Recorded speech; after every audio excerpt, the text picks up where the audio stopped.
everyone. Welcome to Get Social. So, Sandy and we have an amazing guest backstage. I want to apologize to both of you. I was supposed to be keeping track of time and we got wrapped into a conversation. And then, like, mid-sentence, I just grabbed everybody down and quick hit start. So, if you saw my ridiculous mug on there in the beginning, I apologize. It's okay. I was not paying attention at all. We're having a great conversation. That's the issue. Yeah, so that's what it was. We were just having a really good conversation pre-show and lost track. But Sandy, how have you been? I feel like it's been a while. It has been a very hot minute. Yeah, we had to rearrange a few things, and everybody, thank you for being patient with me and Sandy and us. And Sandy, how are you? I'm doing great. I'm so glad to be back here with you and our side pieces. How about you? How are you doing? I'm hanging in there. I'm doing good.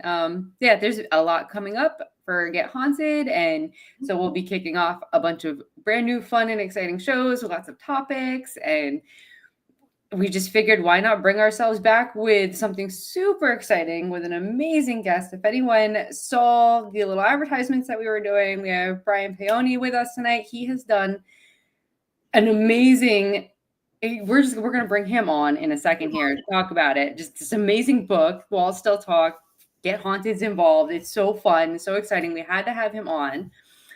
Before we bring him up, though, just want to give a quick shout out. Make sure everyone stays tuned to the Get Haunted Paranormal Podcast program tonight at 9 p.m. Eastern Standard Time for Pac-Man Paranormal. They're going to be talking about Trifecta, which is coming up. Yes. That's just a few weeks away, isn't it? That's like right around the corner. Yeah. So guys, make sure you tune in for that. They're going to talk about all of that. So many fun things. Trifecta is going to take the regular like ghost hunting aspect, aliens, cryptids, basically like all pieces of the paranormal kind of come together. And I'm excited to hear how that show is going to be, how everything that's coming together. And I am rambling. Sandy, do you have anything else to say? No, ready for the season. We do have White Hill coming up. We're going to be at that expo, and we have the convent coming up. Guys, get your tickets now before they sell out, because it's going to be a fun and amazing event. You can do a tattoo and an investigation. I'm getting a tattoo. Words. Getting a tattoo there? I'm getting a tattoo. Yeah. I am not getting a tattoo this time, but my brother-in-law is. So nice. Yeah, the fun little flash sheet that they had. I think it's the number 5, the cherries that look like that's what I'm getting. Yeah. Oh, I love it. Yeah. Oh, wait, we have a few people popping on here. Let's say hi real quick before we bring Brian up. Let's say hi to our pieces. Hi. Hello, Stacy. Couldn't find us on YouTube, so we are streaming from the Get Social YouTube. I hope that that's working. If not, we will figure that out. I can put it in the comments. Can you? That would be phenomenal. Thank you, Sandy. Hello, Sparky's Idaho Paranormal. Hello. Ooh, hello. Haley. Yeah, so we go away for a few weeks and I forget how to use everything on StreamYard. So just bear with me, guys. Yes, everyone needs another tattoo is all I'm saying. 100%. I'm trying to save up. My next tattoo is going to be something for my baby. So I got to do that first. And then I could just do a random splurgy one. Well, there you go. Those are always fun too. Absolutely. Mm-hmm. I know I have a couple ideas lined up. So I'm like, I need to start working some overtime because those are not exactly the cheapest things in the world to get. But they're not. I did just put in the chat, guys, the YouTube link for our channel. Check it out there. Yes. Help yourselves. All right. So I think our randomness is out of the way here. We did say make sure that you tune in tonight at 9 p.m. Pac-Man Paranormal. Guys, are you ready for our amazing guest? Drum roll.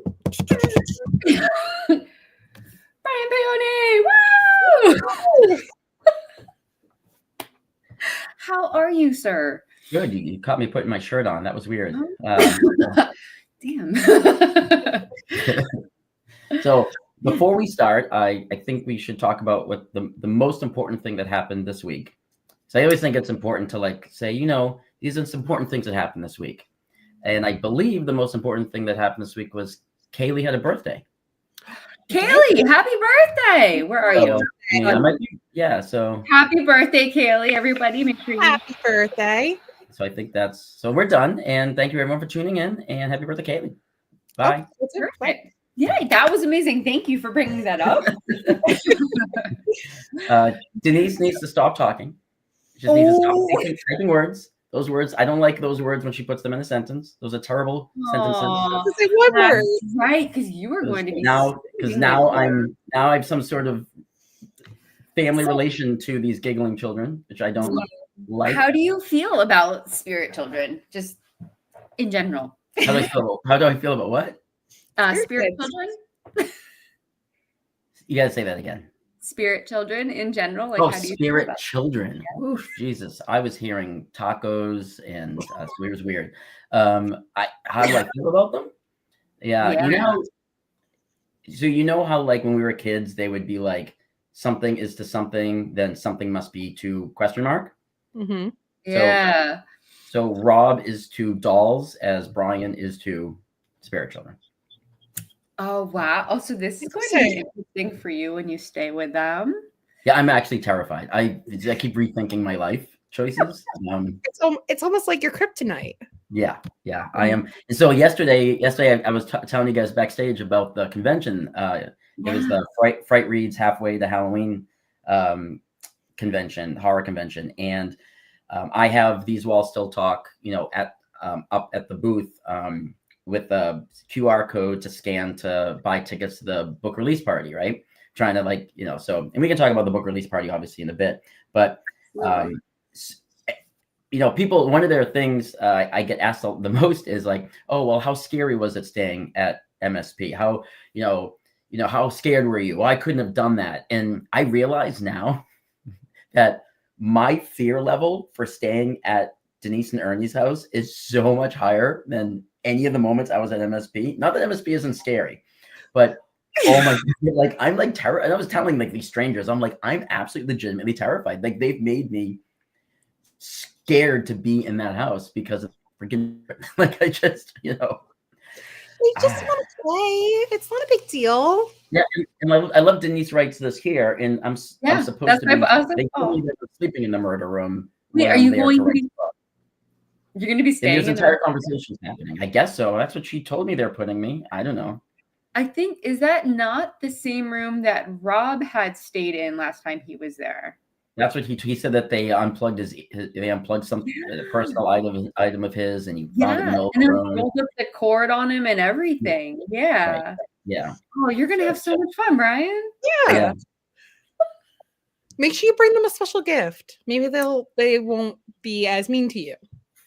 Yeah. That's what somebody was saying yesterday at the convention. I forget who it was, but somebody was saying like, maybe I should be like decisive and put on my dad voice and be like, you knock that off, get off my lawn, and I was like, I don't know.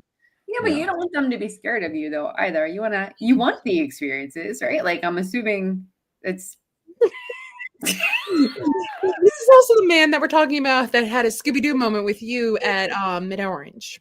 Okay, let's talk about that for a minute, because he helped me realize that I wasn't going crazy, because he saw exactly what I saw. I think we saw it almost at the exact same time. We screamed at the same time, and I tried to run through a wall. Yes. So we had the privilege of having Brian with us for our Mid-Orange event, the last one that we did. And I had a really good time, and I actually got to follow you around, and it was just fun to even just see how you interact with the paranormal, because you're I don't know if you're very open to, and you take everything in almost like a sponge. Like a sponge. Yeah. Like you literally are just watching everything that's happening, and those moments happen, those terrifying moments happen, but like you say you scream and you say you're scared, but like you don't run, bro. You like face that stuff. You weren't there when the door closed at the. I missed that one. Oh, is that McRae Ranford, right? You were there, right? I was, but like, so I had left for something and I came back and you had already run up the stairs by that point. Run is an understatement. Sprinted. Yeah. I was bounding, landing to landing like a gazelle. I came in and he was like gasping for breath because he had just done like, a 10K in like 5 seconds. I left. I believe it was Tanya. I left everyone behind to their own devices. I was like, You just left her. You're just like, yeah, send, see ya, bye, have fun, good luck. yeah. Well, Kaylee's bringing it up now, right? So, I even contemplated like leaving my phone down there because my phone was in front of the door that slammed in my face. So I contemplated just leaving it. Like, it's fine. I can get another iPhone. Like, you know, like I'll report it stolen or something. Oh my God. No, yeah, that was crazy. And that night at Maclay was actually pretty, like, it was a really active night to begin with. It's that section that you guys were all hanging out. So Yeah, that was crazy. But yeah, I don't think you give yourself enough credit. You're pretty brave when it comes to the paranormal stuff. At Middo, we had a shadow figure, or whatever you want to call it, a shadow being figure, whatever it was. It ran right past us. I think it was right from left to right. Right. you're talking about Mid-Orange, not the Mid-Orange. Yeah. We were in a circle, and a shadow figure ran through the circle close enough where you and I probably felt like we could reach out and touch it if it was a person. Mm-hmm. And it was a full. I saw the head, the shoulders, and the arms, and the front, and we both screamed at the same time. I mean, it was weird because like you screamed like a man, I screamed like a woman, and I didn't know who was screaming. It was a free for all, but no, it was crazy because there were other people. Other people were seeing a shadow that was like standing up. Well, it came up from behind my sister. So my sister Alicia, it came up behind her body. Mm-hmm. And if you remember. Hannah was on the other side of the circle. Yes. And she made a comment. She said, Alicia, is that you? Please, like, wave your arms so we know it's you. And within seconds after that, you and I screamed because the thing ran through us. Right through. So I was so focused on trying to figure out what the heck they were seeing. I don't know if I had been prepared either way for something running in front of us, but like totally was not expecting for a second figure to come flying through. So yeah, that was a huge jump scare for me. And I mean, it's when something that's not a physical form runs in front, that's a little scary regardless. Like, I don't care who you are, that's a moment of what the F, you know? So, right. Yeah. But yeah, so not Mid-Orange, MSP. You had, I mean, I've been to MSP. This place it's not a walk in the park, right? There are moments that make you ask yourself why the heck you're going there to begin with. Yeah. How many nights was it again that you stayed to write the book? So I was there for 8 weeks, but that is always somewhat of a misnomer because I was there for 8 weeks to write the book, but I stayed. I was there for 17 days out of those 8 weeks. Right. So I wasn't there every day. Okay. I was there for 8 weeks, but I was in MSP for 17, nights. And some of those started at 8 a.m. and didn't end until 3 or 4 a.m. the next day because they were Saturdays. Okay. So I would go and like the employees would open the place for the historic tours. So the back of the book is kind of cool because,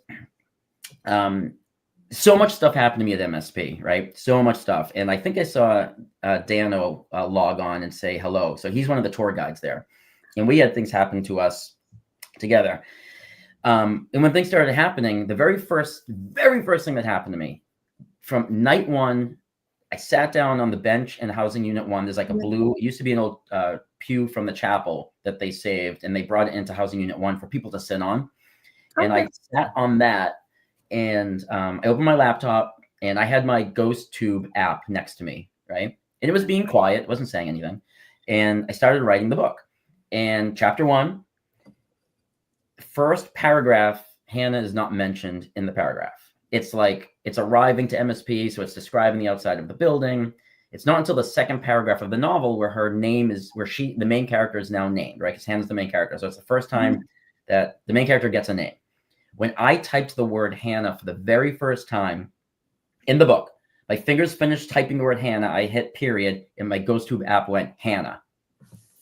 So no way. Oh yeah, so hey, I screenshotted it to prove.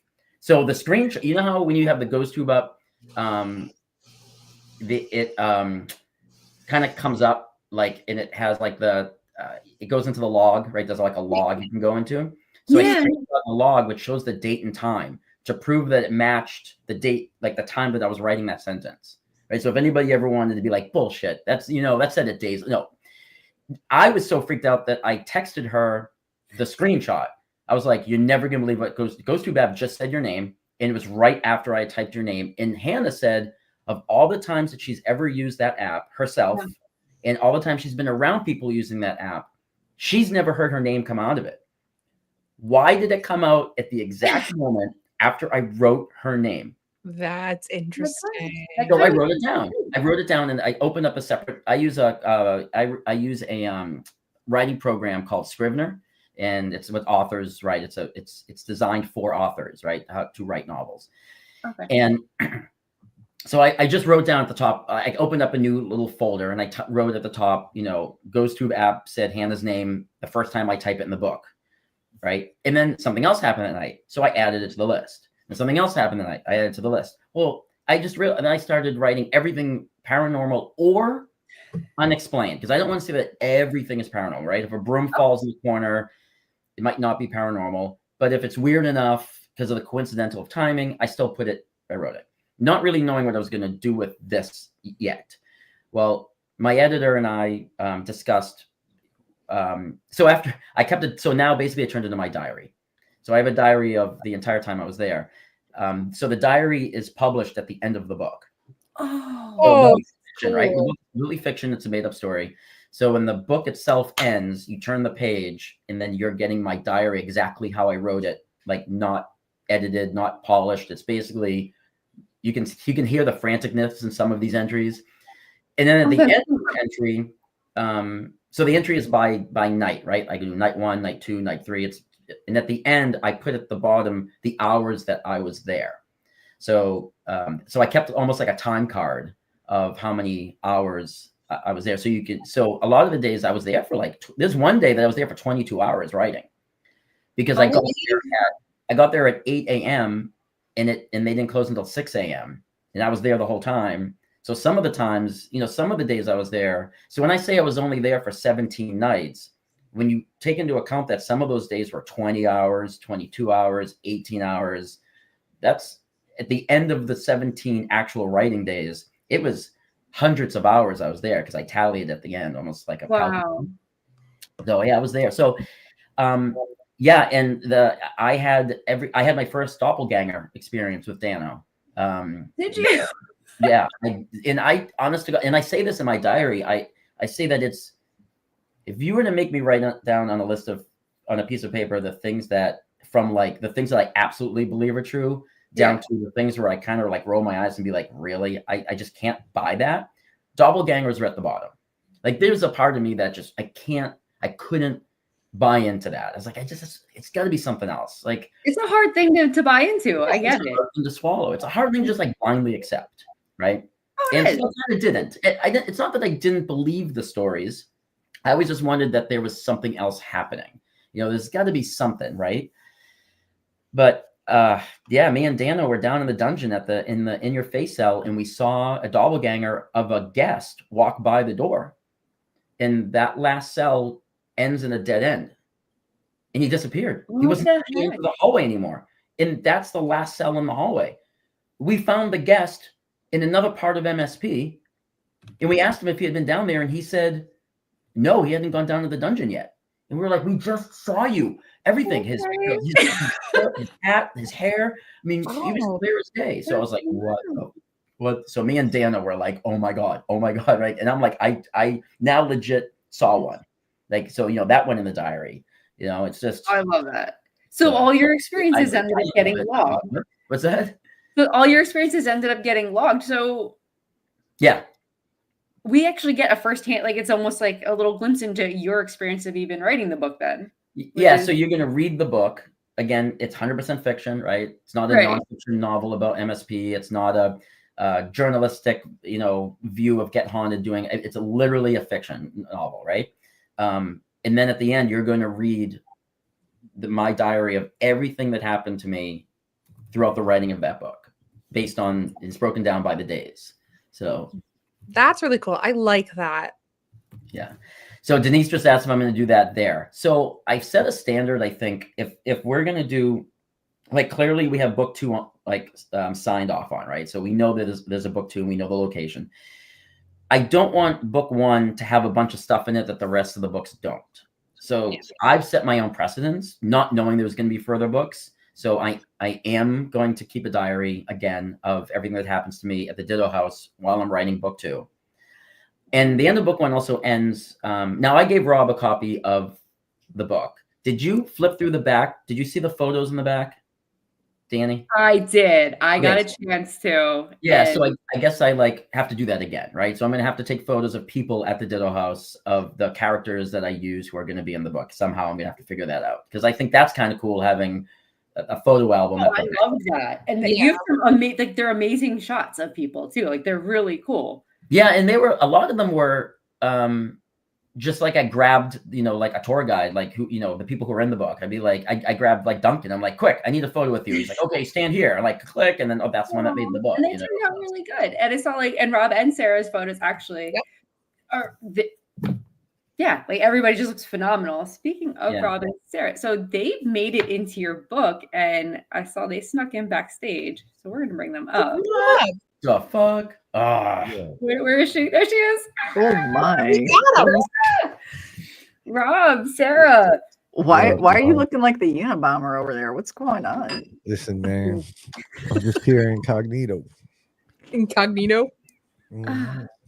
So, did you ever think that Brian would write a book that you would happen to be in? Yes. There it is, guys.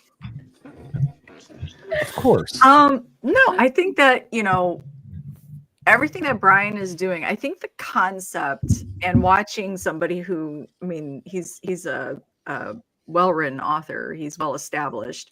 But to see somebody take their talent and then add you to it is one of the craziest, most unrealistic things on the planet, to be honest with you. I was put in there by proxy, I think. I wasn't there to meet Brian the first time. So Rob and the crew that were at MSP did such a fantastic job in wooing Brian. So I am grateful to all the players. It was part of it. It was part of my deal. Right. Part of my first book deal. I'm like, Sarah's not in, nobody's in. Hey, second book, all deals are off the table. Like That's right. No, and I think, and this isn't going to be me like kissing people's asses here, but because I didn't know Get Haunted before I went to that event, right? Mm-hmm. I went because I was so enamored by MSP the weekend before at just one of their normal overnight ghost hunts. And I say normal, nothing about them is normal. They're amazing, but they weren't hosted by anybody outside. It was just an MSP run thing. Yeah, look at that. There you are. Yay, Rob. So I met you guys completely by accident, right? I mean, I only went back because I wanted to do it again. And it just so happened that was the night you guys were there, right? So I went into it. It's kind of like, I kind of attribute it to like you going to a concert and you bought tickets for the headliner and you've never heard of the opener, but you wind up leaving and then like buying every album that the openers put out and you turn into a fan, right? It's like, I don't know. I was like, I didn't know these guys when I walked in, but it's okay. MSP is the main act, so it's okay. Yeah. All right. Well, I think that's an honor to be the opener for MSP for sure. Yeah. But I think it was because of the structured building to building setup that you did, kind of like you did at Mid-Orange. Like we're going to break out in groups. There's going to be somebody at each building. We're going to do 30 to 40 minutes. I didn't get that. That's not how MSP does it when you do one of their overnights, right? They give you a tour and then they let you go play, which is just equally as awesome, but it's a different experience. Right. Kind of having the stations, I think really is what made me go, these people are awesome. Well, according to page 256. Oh no. Dear Diary. When I first laid eyes on Rob as he approached the front of A-Hall, my heart fluttered. Twice. Apparently I wasn't the only thing you liked. No. Like a good. Oh my God. So I remember talking to Brian and the boys out front of MSP when I went out there, Yes. and like I didn't know anything about Brian either, or anybody that was there really. Just there were a few familiar faces, but I knew you guys were going to be fun. I remember kind of like talking about. You remember you guys telling me you were there the weekend prior. Mhm. So I was like, it's gonna be cool. And it turned out to be really, really cool. It was a good weekend. Yeah. I- Yeah. And again, I always, say like serendipity, right? The fact that you put my row of me and the guys I was with, and then like Hannah and Lizzie, who were in the row in front of us, you're like, okay, these 2 rows, you guys are a group.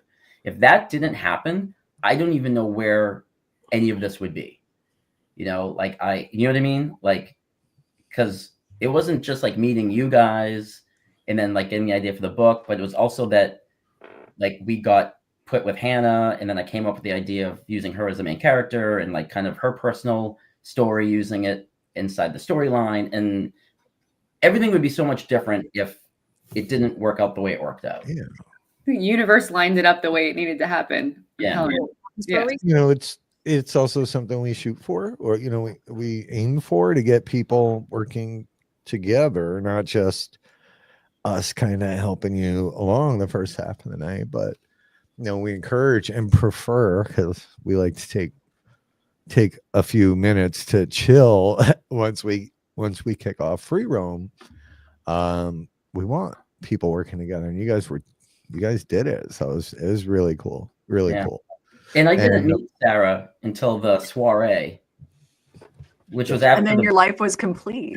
Done. Right. I mean, I was like, well, I can die now, right? This is everything now is just like, the cherry on top. It's, my life is over. So but I didn't meet you until the soiree, and the book was already finished and in my editor's desk. But so you were the only person that exists in the novel that I hadn't met in person who's in the novel. And that's only because of the conversations that we had online with Get Haunted and stuff like that. So it was hard to write your character because I didn't know you as well as I kind of knew everybody else, so. So let me stop you. I have 2. Well, first, how many books do we need to sell to get you better internet? That's going to be my first question. Oh my gosh. Hold on. Look how beautiful that book cover is. People on the side, you need to buy this book the minute it comes out, please. But and Sarah can attest, right? Because she doesn't have her copy of the book yet because she couldn't make it to Mid-Orange. But as I read through, especially your introduction, why is my computer dying? Your introductions to her, or her piece in the book, I was like, oh my God, Brian, you nailed Sarah's persona, how she speaks, the things she says. Like, there was a couple there where you make sure that she jabs me a little bit, which also kind of lines in there.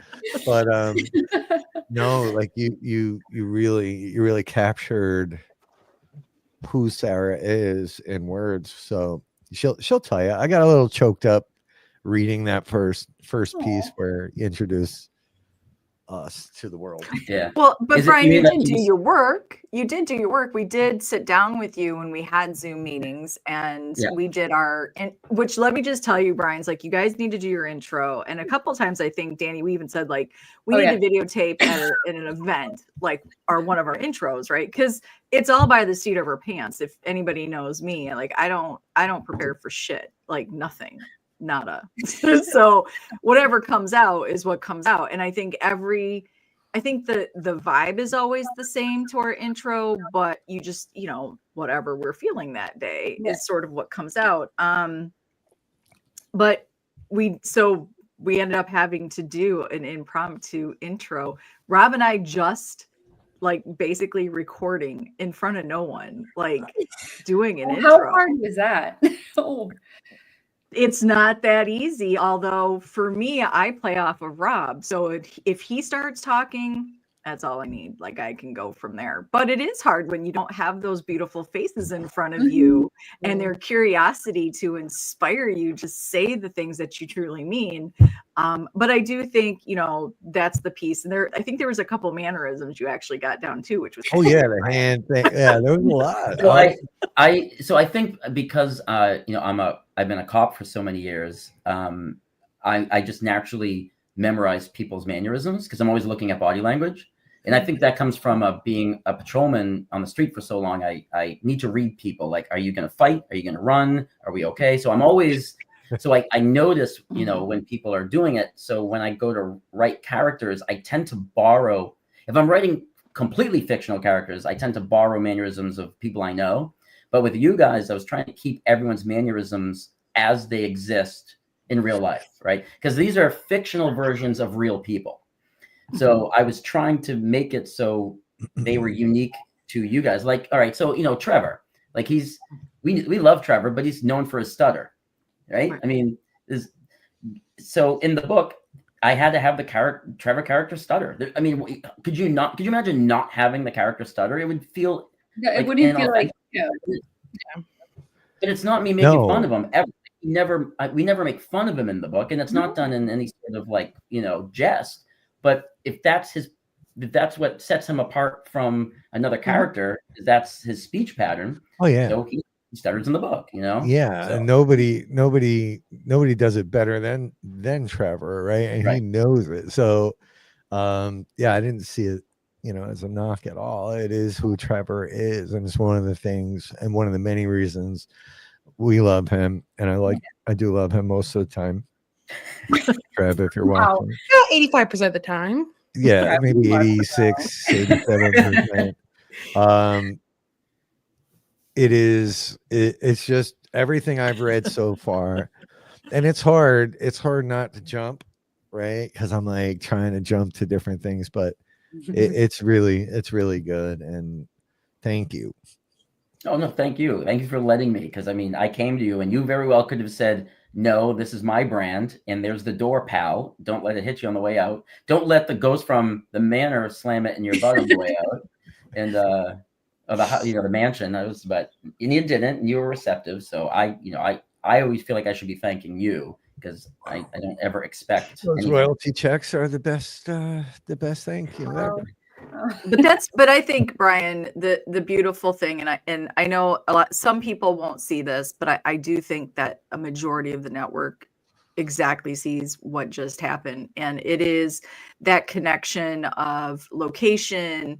We're a business within the paranormal. We're all very curious and love the paranormal. You have this newfound passion for this and to write about it. So it's all this beautiful relational, right? We're all helping each other. And I think that's what's really cool about this piece is that, because what we do know, like, Rob that night and the crew inspired you, the location inspired you, right? Mm-hmm. We know that other authors have seen what you've done and they're like, hey, I want to do that. So you're inspiring. Yeah, I told you that Sheila.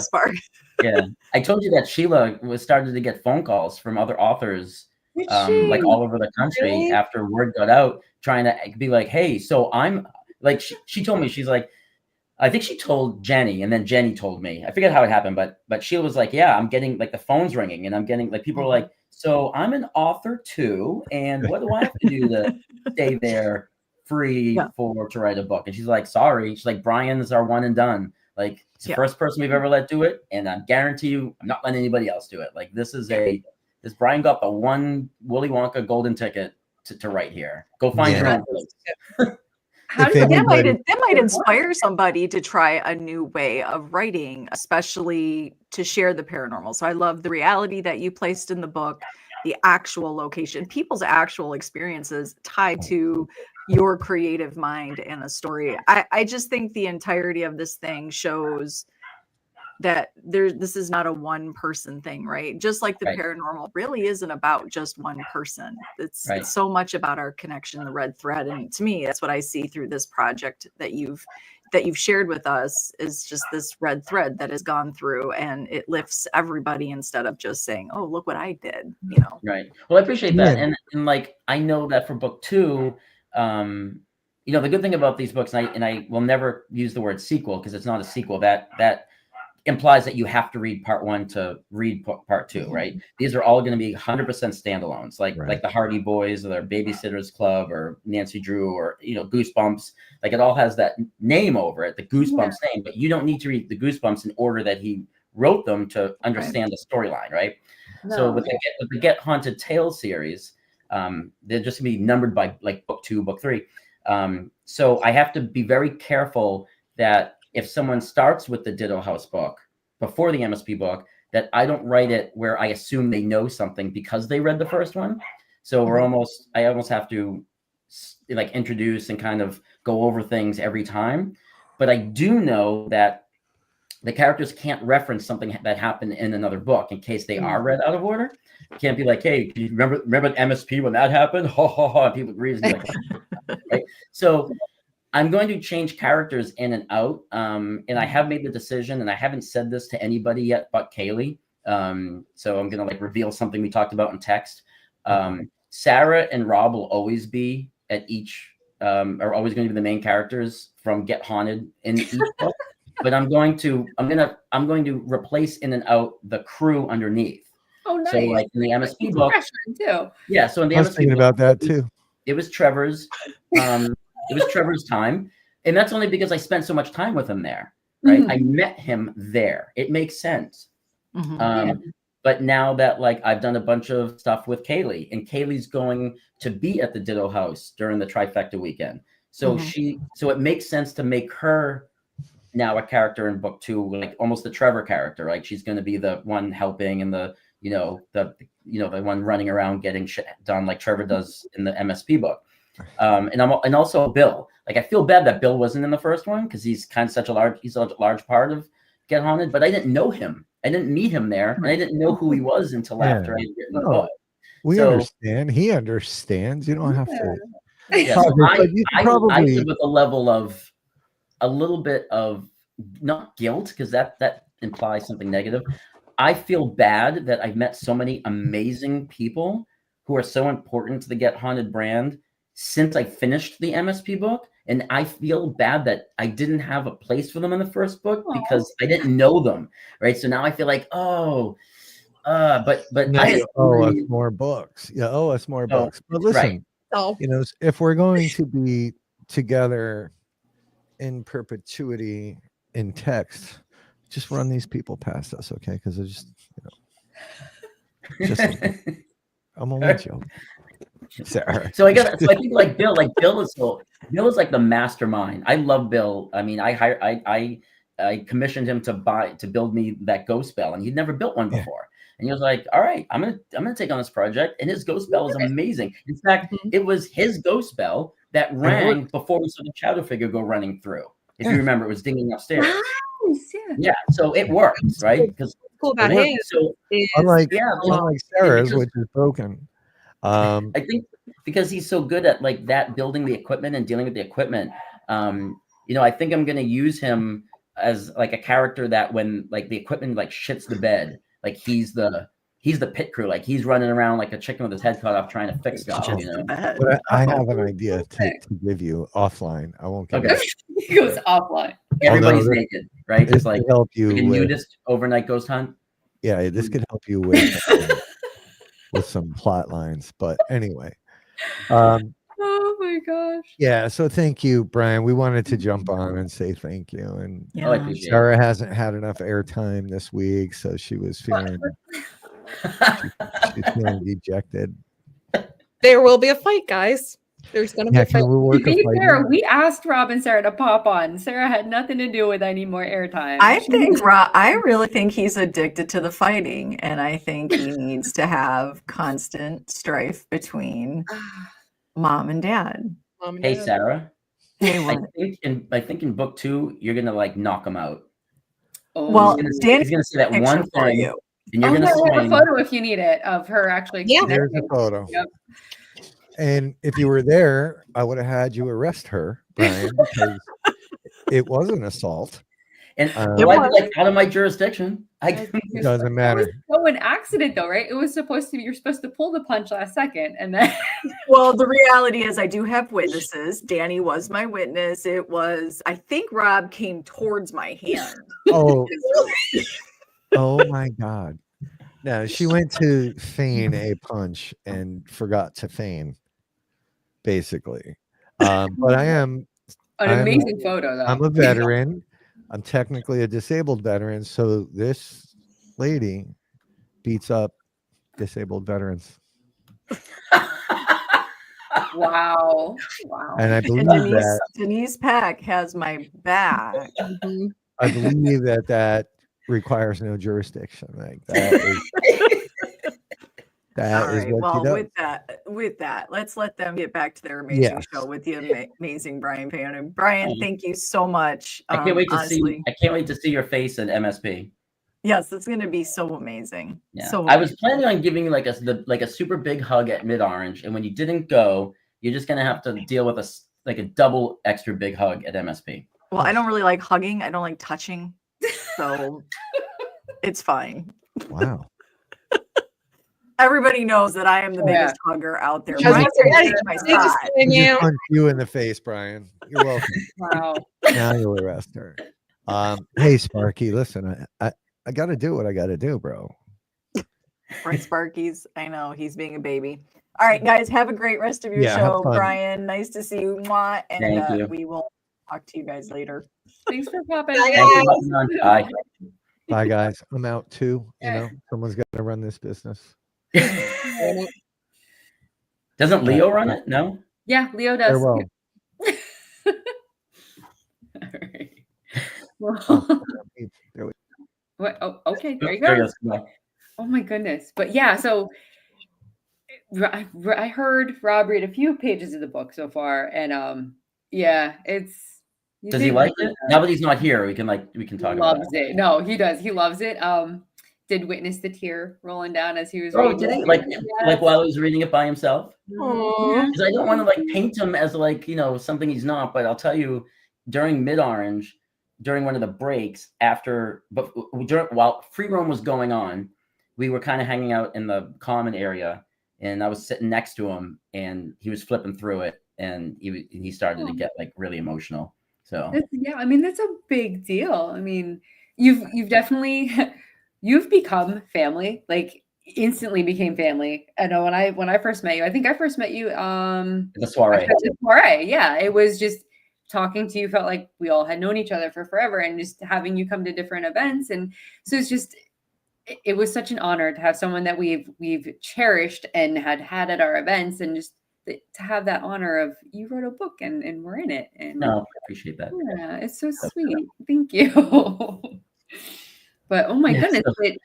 Yeah, so in between, so I know we had talked about like the book series, but Mhm. you are also going to be breaking it up a little bit. Right. Yeah. So what's that there? I think what was important, I talked to Ernie on the phone about this. Ernie, from the Ditto House. For the people who don't, if I'm throwing names out, people are like, who the hell's that?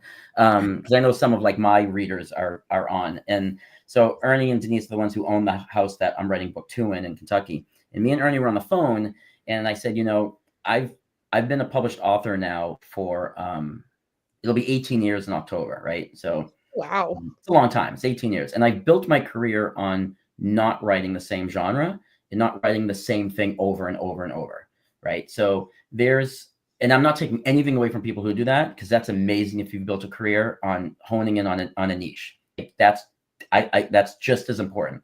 But there's some authors that write like only cozy mysteries, so you're getting a cozy mystery next.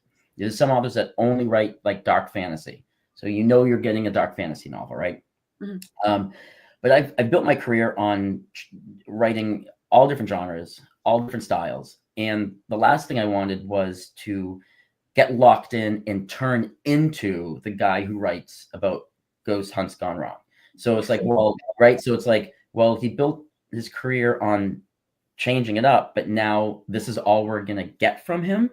Like, I didn't want people who have been following me through the years or buy my books because my name's on it, or to be like, oh, so this is all we're getting now. Like, this is what he's turned into, right? That was very important for me, right? Yeah. So we're doing it every other. So These Walls Still Talk comes out in June, and I'm currently right now writing the next book, which will come out later. Actually, we have a release date of September 13th for the next one, which is Fright Reads Horror Festival in Maryland. That's going to be the oh, Trevor, we were just talking about you. We You were. missed it. Trevor, we just had a whole 7-minute conversation about you. But yeah, so we're doing it every other. So I have a book coming out in between the MSP book and the Ditto House book. And then after the Ditto House, I do have a third location where I've been talking to the owner of writing book 3 at another location. We're not ready to quite talk about it publicly because we have to set up. There's going to be some things that have to be confirmed. So last thing I'm going to do is start running around and spreading, giving this name out that this is where book 3 is. And then the owner's like, wait, we didn't actually, agree completely. And now you're out advertising it. So, that never looks good for anybody. It's, right. There are some people who do know it just because they're part of the process of working the deal out. But, but I already got book 3. And then I was approached by Wade from Nesper for book 4's idea. He pitched me an idea, which again, I can't talk about just because it involves Nesper and it's got to be agreed through all of them. So as of right now, if all of those pan out, then there's a minimum of 4 Get Haunted tale books. Wow. But I want to make sure that something comes out in between each one. So in every other, right? I love that though. Yeah. So the next book is already, like I said, it's almost done. It's got a release date already. We've got the front cover is done. The author photo was taken yesterday. And then we'll do book 2 at the Ditto House. And then we were talking about what my idea for the book, the non-Get Haunted book after the Ditto House book. It's going to be like a neo-noir Dark City meets Silence of the Lambs. So it's going to be like a serial killer set in this neo-noir, Dark City, almost like The Crow type landscape. Very cool. And then book 3, then the book 3 Get Haunted book, which, is in that location that I was saying we can't really talk about. And then after that, I'll, write the book. So it's going to be kind of cool to do this every other. That way, if people don't like horror or aren't into, these types of books, who are my readers, aren't going to be like, well, great. I'm never getting anything else from him. That's what he's doing. So right? something in between. Yeah. Do you feel like that's a good reset for you too? Does that help refresh for the paranormal after having a book that's not so much the Get Haunted series? Yeah. I do know that my motivation and drive to write at the Ditto House is really, really high. And that might be because I'm still writing the excitement of the MSP book. We're still talking about it. I'm still doing these podcasts about it. People are really excited. We haven't even had the book release party. So I'm still buzzing from the MSP book. So that energy has kind of transposed over to the Ditto House. But I do know that if I did after the Ditto House, I know that I will be, we'll need mentally take a break before I do book 3. In the book that I'm writing now, that we talked about backstage, which, we have the front cover and the author photo.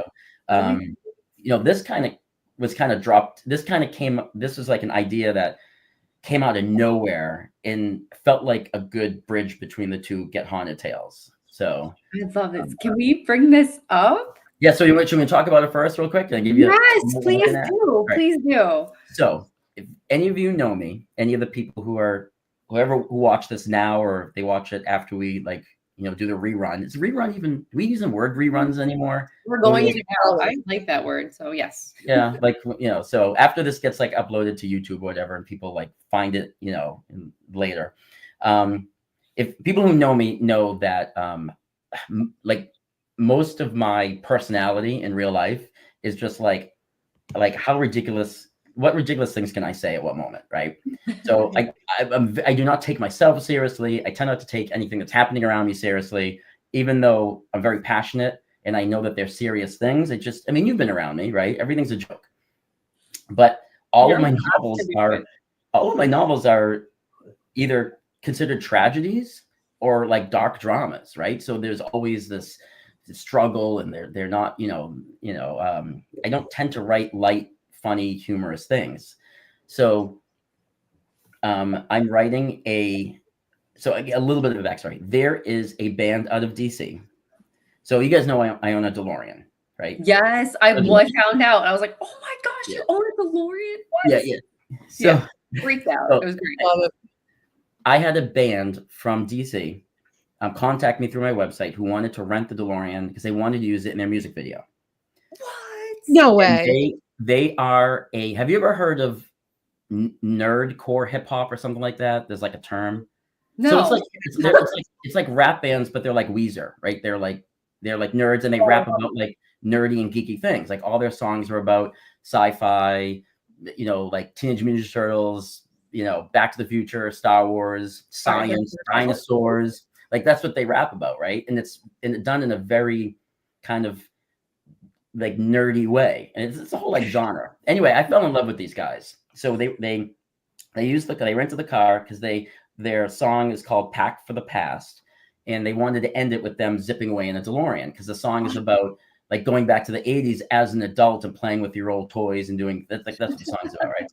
So the name of the band is Hip Hop McDougal, and so they rented the DeLorean for that, and they shot the video, and I wound up falling in love with them, where I went and bought their whole discography, and I went and saw them live twice, and I was just like, I'm a fan, like I'm in. You guys are just amazing. Like I love you guys. Well, their new album is a soundtrack to a werewolf movie from 1986 that doesn't actually exist, right? But track 1 is the theme song. So it's the only song on the album that has lyrics or vocals, because the rest of the album is a fake score. I love that so much. That's so cool. Right? But this movie doesn't exist. It's a movie. So it's a soundtrack to a movie called Howlers that doesn't actually exist. And the name of the titles of the songs, you can kind of follow the plot line, right? Like Joey gets the scoop and hand to paw combat. So you can kind of like follow a storyline by the names of the songs. So I was talking to them, and Harry, who is the organizer of the convention that I did yesterday, and he's also the guy who runs Fright Reads in September. He booked them to actually perform on the second day of Fright Reads as like the musical act. Oh, that's so cool. They bring like a full Halloween show. They come out of caskets when they play. They wear werewolf costumes. They have skeletons everywhere. I mean, they're when they play around Halloween time, they really do it up. So I was talking to Harry about booking them and how much fun they are. And then we started talking about the new album and how it's just crazy that they wrote this score to a movie that doesn't exist. And I was like, why don't I write the novelization to the movie that doesn't exist based off their score? But then it turned into, no, let's make it a This Is Spinal Tap mockumentary where we're interviewing the crew of a movie that doesn't exist, but the score does. The score is real. Like that's their new album, right? So we're using the score to kind of guide us through these interviews, right? So anyway, so that's the next book. The next book is actually, it's going to go in. So during the interviews, the crew is going to be talking about the certain scene that they were filming or these crazy things that happened. And then I'm going to actually have like the scene like written out, like if you were reading the movie. So it's going to be a cross between like a novelization of this movie that doesn't exist and then these crazy crew interviews. And like the stuntman is like the 6th stuntman that they've had, and they haven't even started production yet because like the 5 before him have died or something weird has happened to them. So it's this very funny mockumentary thing. I've never written in this style before, right? I've never written in anything because all my stuff is so serious. So it's called Howlers, and because that's the name of the movie that doesn't exist. It's also the name of their album to the soundtrack, right? So if you guys want to see it or hear it, they're called Hip Hop McDougal, and it's Howlers, and they're everywhere. Spotify, every streaming service, and they are a fantastic group of guys, and their songs are funny. And so anyway, the cover was finished, and I've not shown the cover to anybody yet. So if you guys, if we want, we can First time. Special access. right now. Ready? So here's Howlers, the front cover. Look at how amazing that is. And it just like it has that whole vibe of like the old school So it's- horror movie. Yeah, it's I also love the 39th anniversary, right? Because like who celebrates the 39th anniversary? That's so perfect. And I love how you really dove into the whole werewolf thing for the back cover. Are we allowed to show that as well? Well, this is for 1 second. So hit the front cover, right? If you look above the name of it, it says a novelization of Hip Hop McDougal's hit soundtrack to the cult classic film, which doesn't exist, right? That does not exist. So perfect. And I'm excited for this. then Amy, who did all the artwork for These Walls Still Talk, did this too.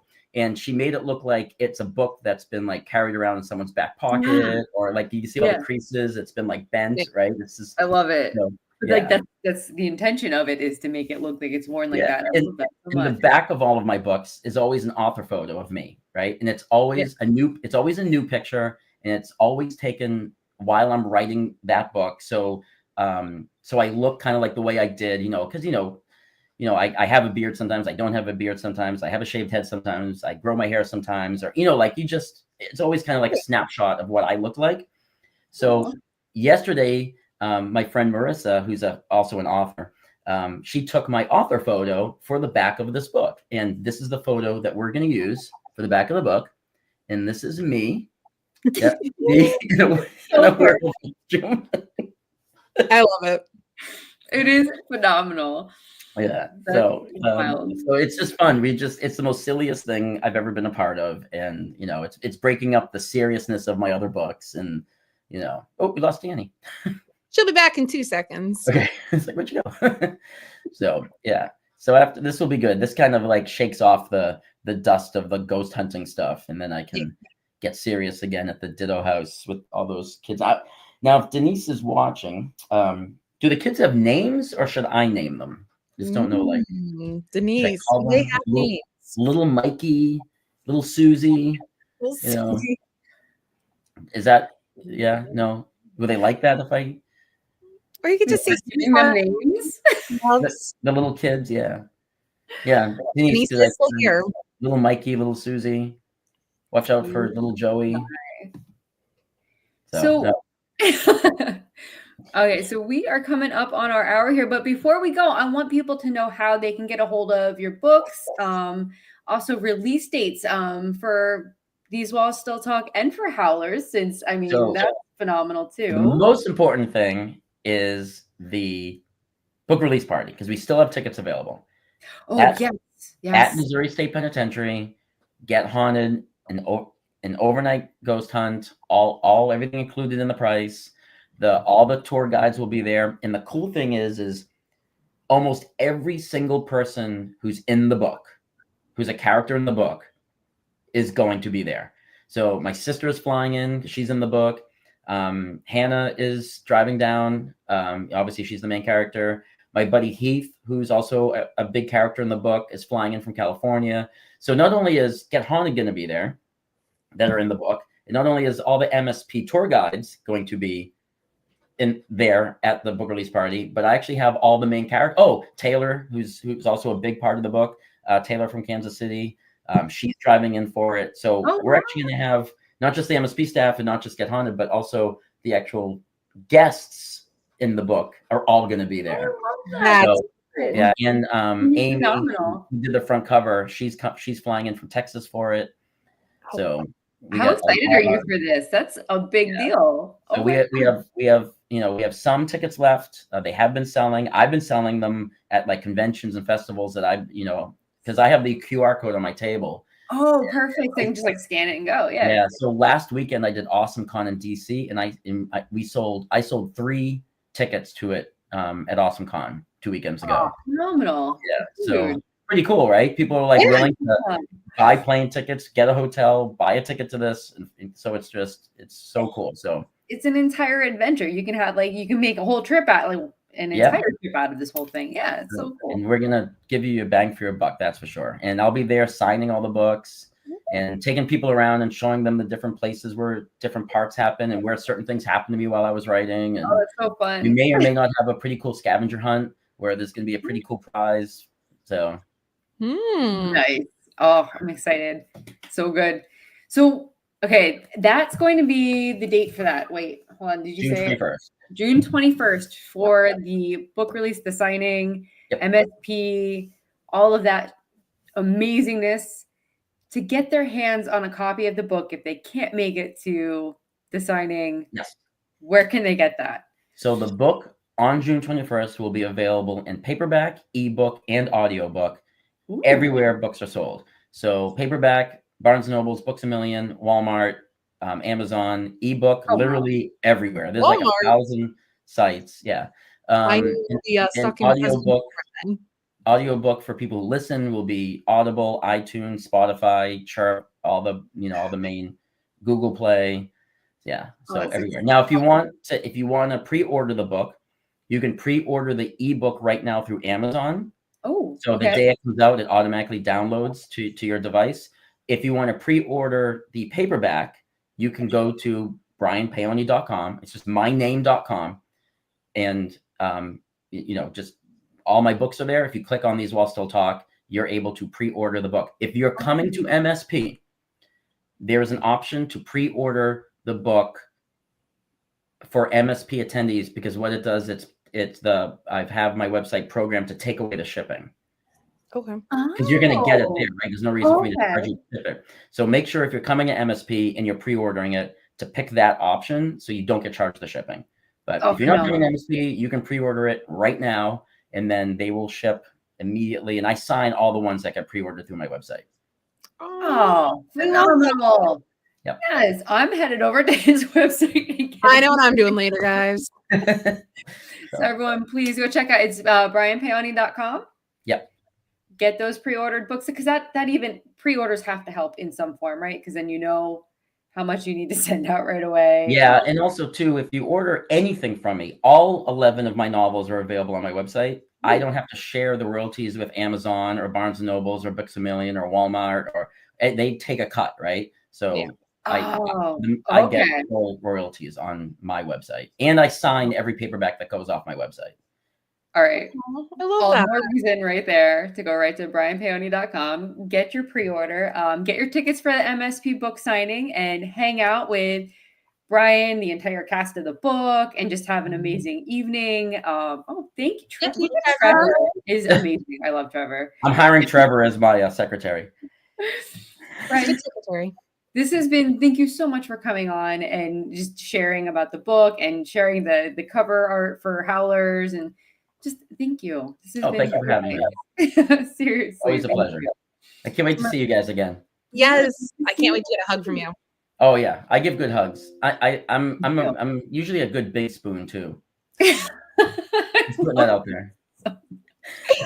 Well, with that, does anyone have any last words, questions, anything before we call this a wrap? Was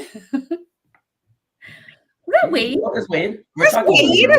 There's our guy. All right. Well, then, without further ado, we shall say goodbye. Yeah. Goodbye. And guys, remember Pac-Man Adios. Paranormal tonight at 9 p.m. All right, guys. Definitely. Thank you. Bye. Bye, guys. Bye, everybody.